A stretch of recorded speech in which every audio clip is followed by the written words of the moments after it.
Good morning, everyone. Thank you so much for joining. This is our first Realtor specific webinar. We have lots of people that are just joining in right now. We actually have a sold out event for today. There's no more room. The registration is completely full. So thank you so much for making time.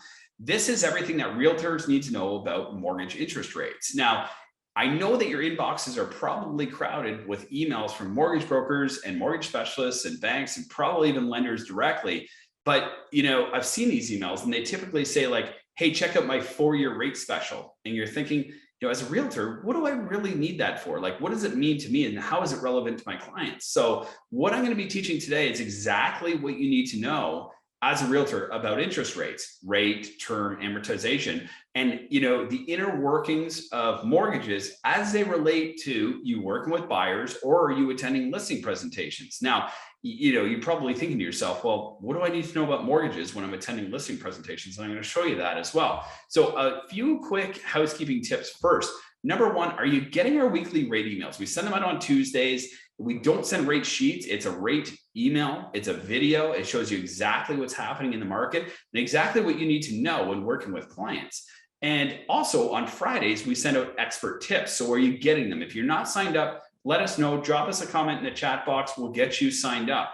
Also, are you partnered with one of our planners? So we have a team of 25 people and we would love to connect with you. So we're hosting weekly partnership meetings. So let's chat. We're here to help. We love being a second opinion. So let's open that conversation. In 2021, our family will help over 800 families in Simcoe County. We are the largest mortgage brokerage in the area. And that's thanks to support of great partners like yourselves. So if we're not already chatting, if you're not already partnered with one of our people, let's go ahead, let's reach out, let's open that conversation. But let's go ahead and dive in, okay? So this is the sort of thing that you would get on our Tuesday rate updates, okay? So number one, this is the most important thing to sort of learn from this is buyers with less than 20% down, so primarily first-time home buyers, get a better interest rate. Okay, so I'll say that again, lower down payment, 5% down payments and first-time home buyers, those buyers get the best interest rates. Buyers with more than 20% down actually pay a little bit more as illustrated here. And buyers who are purchasing investment properties or, are self-employed, anything that has a little bit of risk, they pay the most, okay? So let me recap that again. Buyers with less than 20% down get the absolute best interest rates in the market. Now, that's because they pay a CMHC insurance premium. So I always use this analogy, right? So, a first-time home buyer, grandson, I'll call him, walks into a bank and he's putting $50,000 down on a home. He gets a better interest rate than grandfather walking into the same bank looking to borrow $50,000 on $1 million home, for example, okay? So first-time home buyers and, anybody with less than 20% down is going to get a better interest rate because they're paying that CMHC insurance premium. So when you're working with somebody, who's a first-time home buyer or who has less than 20% down, there's actually 2 levels of approval. 1, the lender, 2, the mortgage insurer, more commonly known as CMHC. There's 3 mortgage insurers. We won't get into that, but those buyers get the best interest rates. Okay. Now, also what you need to know about interest rates right now, we cover a lot of this in our Tuesday emails, is that fixed rates are inching up right now, okay? So the media coverage over the last couple of weeks was specific to variable rates, okay? Prime rate is expected to go up significantly next year. And when it does, it will increase variable rates. Variable rates will continue to go up as well, okay? So everybody's focused on that variable rate. But all the while, these fixed rates are going up marginally, like 0.1, 0.1, 0.05, that sort of thing. So what buyers need to look at and what you need to know as realtors as well is pre-approvals are starting to expire. They last for about 120 days, which is 4 months, right? So if someone was pre-approved 3 months ago or 4 months ago, that pre-approval is expiring, they'll now get approved at a higher interest rate. So really good opportunity to touch base with your pipeline as well and say, who have I been working with for the last 30, 60, or 90 days that could potentially have a pre-approval that's going to be expiring in the next couple of months as well. So again, just to recap this slide really quick, buyers with less than 20% down get the best interest rates in the market.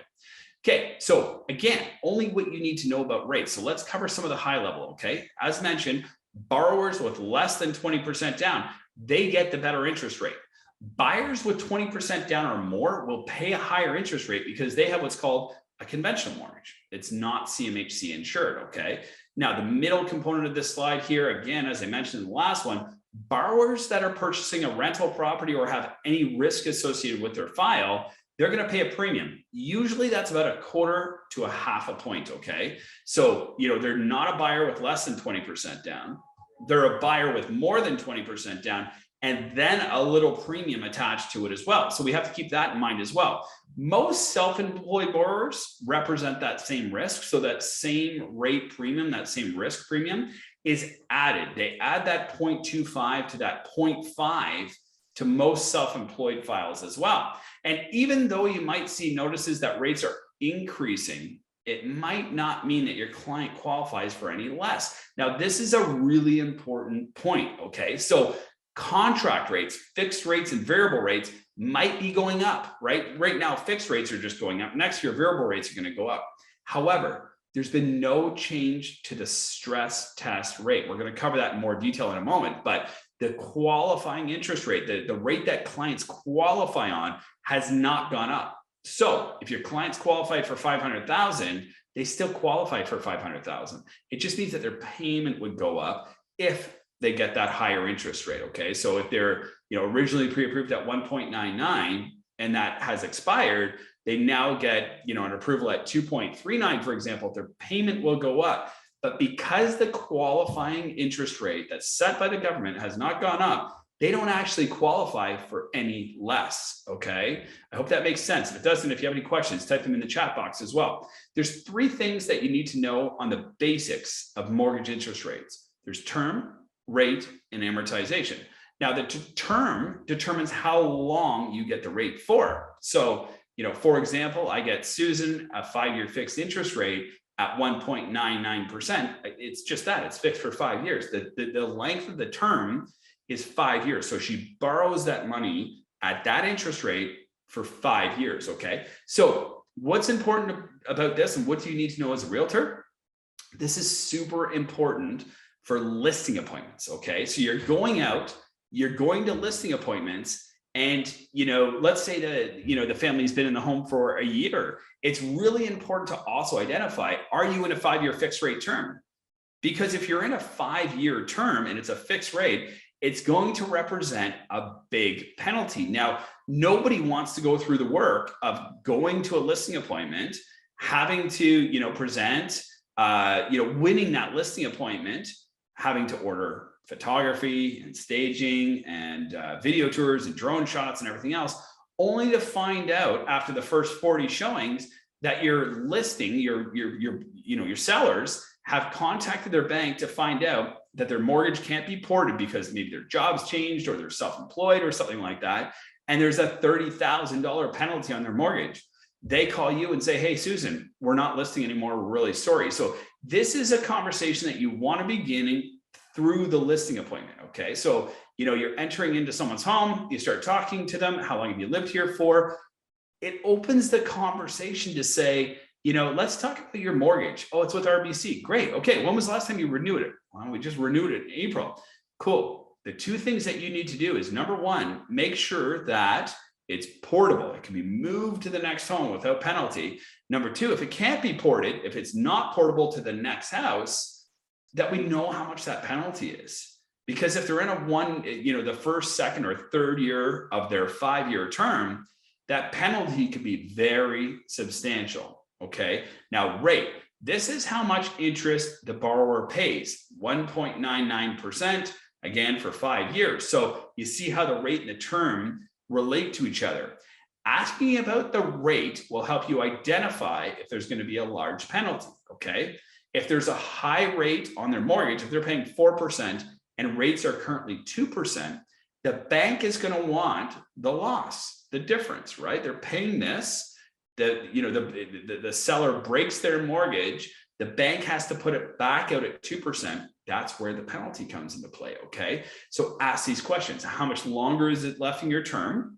And what is your current interest rate? Amortization, commonly in our business known as AM. We always say that, it's a 25-year AM or it's a 30-year AM. This is the life of the mortgage. Now, it's not how long you have the interest rate for.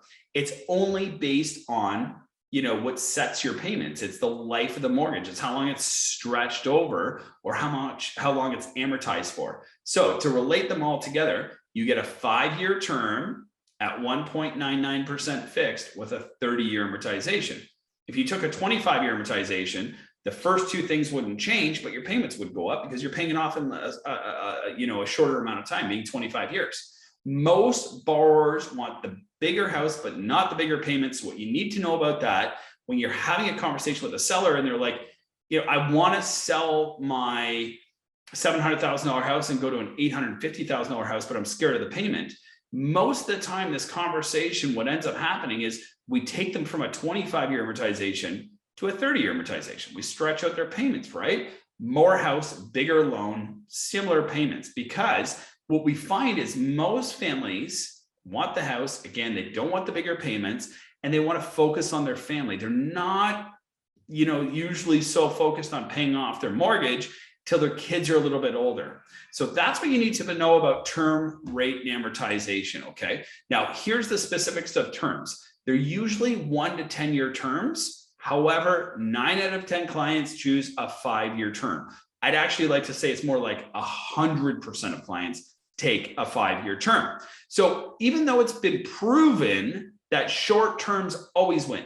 Now, if you take a 1-year term or a 2-year term over and over and over and over again across history, the short terms will win every single time. But families want security. So they want a 5-year term. Again, going back to a listing appointment, you're thinking to yourself now, if they're only 2 years into their term, if that mortgage can't be ported, it's going to affect my ability to list this home, for example, right? So again, most families take 5-year terms. 5-year terms are also the most profitable for banks and mortgage specialists and mortgage brokers. They pay the most. So, is it the chicken and the egg? Is it, most people take the 5-year terms because they're the most profitable and they're the most promoted? Or is it because, people see stability in 5-year terms? Do the lenders make them more profitable? I'm not sure.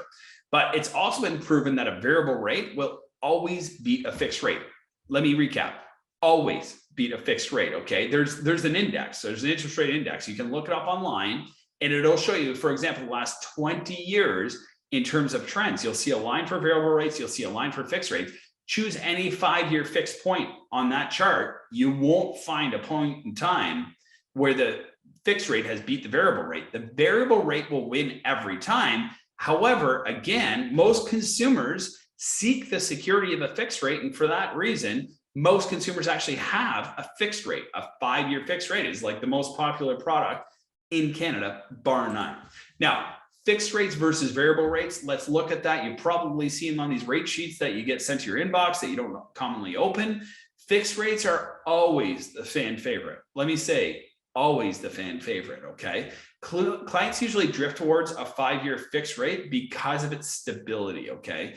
Especially when they're moving up to a bigger home. Now, if you're anything like me, we find that our clients typically will make a move when there's a life change, okay? So spouse, marriage, divorce, knock on wood on that one, but marriage, divorce, kids, empty nest, more kids, new job, going back to school, whatever that life change is, those people typically are looking for a bigger house, a smaller house, a house in a different neighborhood, a house in a different town. So clients drift towards stability, and the 5-year fixed rate seems to provide that stability.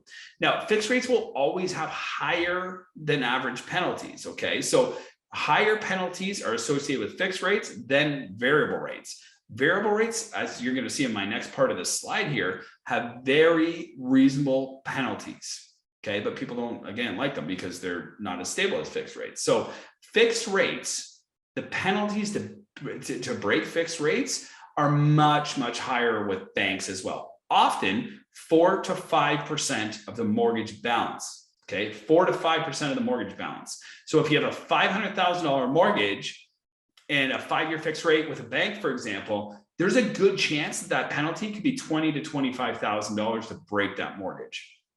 Now, conversely, if you go over to the variable rate side of this slide, penalties to break variable rate mortgages are 3 months interest. That's it, right? So like we're talking $3,000 to $5,000 versus $20,000 to $25,000. However, again, consumers don't typically want them. Even though, look at my first point, right? Variable rates are always lower than fixed rates, always. In most cases, 0.5 to 1% lower. So, a first-time home buyer can get a variable rate just over 1% right now. It's a fabulous interest rate. Variable rates are, however, based on the Bank of Canada prime rate, which is reviewed 10 times a year. So if variable rates move, they commonly move at a quarter point at a time. Okay. Now, we saw a half-point decrease at the start of the pandemic. That was an emergency measure. So more commonly, they're 0.25% increases or decreases. So that's the basics of fixed and variable. What you need to know as a realtor, fixed are more popular, variable are less popular. As a mortgage broker, we typically suggest variable rates for those that may not stay in a home for 5 years because the penalty is lower. It's more flexible, right? But consumers prefer fixed rates because of the stability. So that's a sort of a summary of fixed versus variable. And if you have questions on that, just type it in the chat box. We're monitoring that right now. So again, fixed rates and variable rates are totally influenced by different factors. Fixed rates increasing does not mean that variable rates are increasing, right? So fixed rates, as an example, right now have been, sort of inching up every week. Variable rates have remained consistent. They haven't gone up. However, the media, as reported last week, is telling people, hey, variable rates are going to be going up in the new year. So buyers and borrowers in general are shying away from variable rates. So just keep in mind, fixed rates and variable rates are influenced by different factors. When you hear that one goes up, it doesn't mean that the other one is necessarily going up. So keep that in mind. Amortization. Again, this is the life of the mortgage. So maximum 25-year amortization for what I'll call first-time home buyers, right? Those with less than 20% down. It's in fact anybody with less than 20% down, but it's easy to relate, that category to first-time home buyers. So maximum 25-year amortization if you have less than 20% down. There's nothing you can do about it. It's a government regulation. Maximum 30-year amortization is available for anybody with more than 20% down. So what's important, about this as a realtor? How do you relate it to your clients? Well, it's very simple. Most clients buy as a first-time home buyer, for example. They buy a townhouse, they get maxed out at this 25-year amortization, right? However, when they sell that home, they make a whole bunch of money, especially if they're selling it right now. And what happens is they then have 20% down for the next home. So when they move from the first home to the next home, they have 20% down and they can take advantage potentially of a 30-year amortization. So when you're meeting with someone who's selling a home that's, let's just say they were a first-time home buyer, that's their first home, and they're looking to upgrade, make sure you keep it in the back of your head that there's an opportunity for this buyer and seller to sell their home, pay out their 25-year amortized mortgage, take a 30-year amortization on the next home, thus making it more affordable, right? The burden of the bigger payment is somewhat eliminated. It's not totally eliminated, but the payment comes down a little bit. In almost every situation, first-time homebuyers have less than 20% down. However, when they're first-time homebuyers, and they sell, they often have 20% down for the next purchase, as I mentioned here. So again, what we do is we look at just, increasing the amortization on the next house to help lighten the burden of a higher payment. Because again, 30-year amortizations are very ideal for those upsizing. It helps sort of stretch out those payments, bring the payments down by a few $100s a month, makes the move really worthwhile and more appetizing as well, right? And just remember, better rates are available for those with less than 20% down. The rates go up a little bit for those with 20% down or more, but actually the amortization also dictates the interest rate. So if someone has 20% down, they're moving up and they take a 25-year amortization, they'll get a slightly better interest rate than someone taking a 30-year amortization. Okay, so 25-year amortizations will often also get them a better interest rate than a 30-year amortization. So that's sort of amortizations in a nutshell. Now, what I want to also cover is contract rate versus stress rates. Very, very, very important that you know the difference, okay? So as I mentioned previously, contract rates have been going up. That's the actual interest rate. However, the qualifying interest rate, the stress test rate that's set by the government, has not gone up yet. And what that means is that your borrowers, your buyers, don't qualify for any less. Okay, so let's do a quick review of the stress test. So it was originally announced in 2016. And by most, it was viewed as the most significant change in the last decade. I mean, when it was introduced, it lowered affordability for a buyer by 20%. So if we had clients out there looking for a $500,000 home, they were all of a sudden looking for a $400,000 home, like $100,000 decrease, right? And if they're looking for a $400,000 home, they may have actually been pushed out of the market because they're now looking for, say, a $300,000 home, and that doesn't exist in Barrie or Aurelia, for example. So borrowers need to qualify under this new regulation that's still in place today at a higher interest rate. So the qualifying interest rate is currently 5.25%. So look at my fourth point here. Changing interest rates will not affect how much your borrower qualifies for unless the government changes the stress test rate. Now, if the government changes the stress test rate, you will know about it because it'll be on every media outlet out there.